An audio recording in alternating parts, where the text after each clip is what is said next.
So this project is a smart environmental monitoring station. Basically, it measures temperature and humidity. Display the data on an LCD, automatically turns on the fan using a relay when it gets too hot. First thing I did was to connect the sensors, which is the DHT11. It reads temperature and humidity.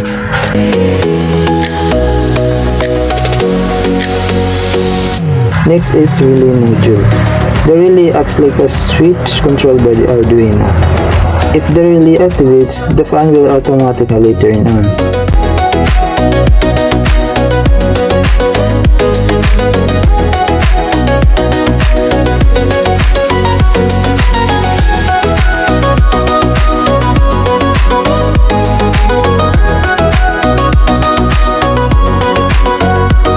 Third is the LCD. The LCD is used to show the sensor's readings, so we can easily see the temperature and humidity without connecting the Arduino to a computer.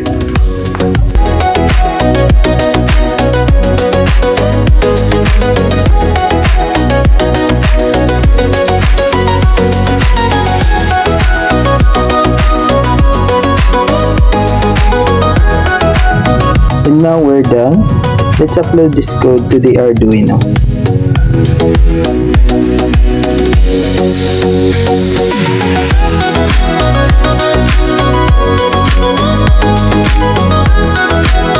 So this is the result of our project.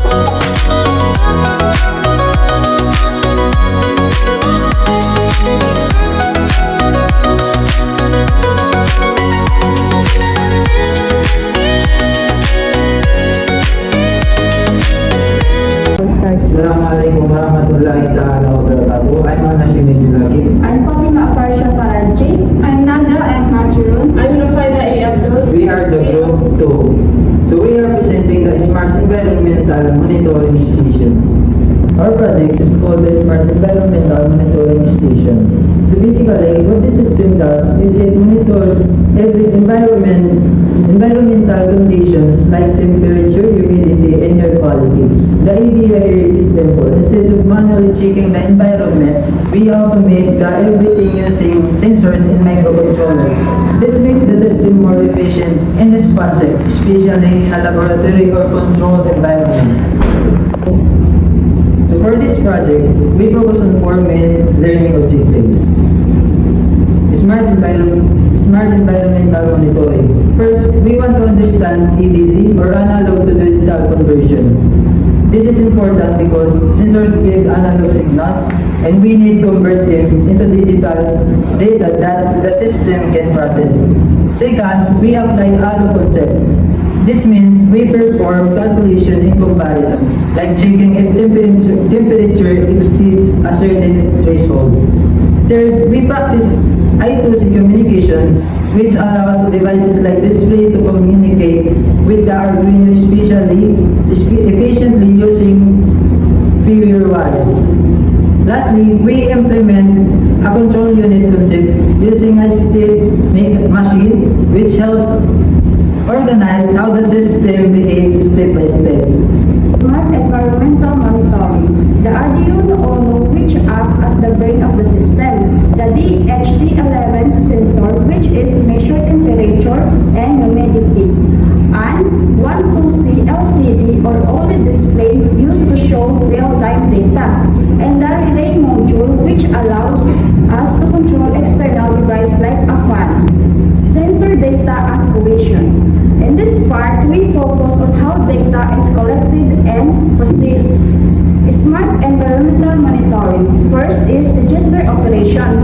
This means data from the DHT11 sensor is stored in the Arduino memory assigned to variables. Next is the ALO exercise, where we calculate values like a health index. This gives a better understanding of how hot it actually feels, not just the raw temperature. Lastly, we use threshold comparison. For example, if the temperature goes above a certain value, the system will trigger an action like turning on a fan. So this part is mainly about turning raw sensor data data and for useful information. Control logic implementation. Here, we simulate how a control unit works using a state machine. Smart environmental monitoring. The system moves through different states, like idle, waiting for the next action, sensing, collecting data from sensors, processing, analyzing the data, actuating, triggering outputs like one, displaying, showing results on the screen. We also use timer interrupts so the system can automatically take readings at regular intervals without manual input. This makes the system more organized and efficient. I2C bus analysis. In this section, we analyze how devices communicate using I2C bus. Smart environmental monitoring. We can monitor signals using tools like a logic analyzer or simply using serial print in the code. We also learned about address decoding, meaning each device on the IC bus has its own address. So the Arduino knows which device it's communicating with. This helps us understand how multiple devices can share the same communications line.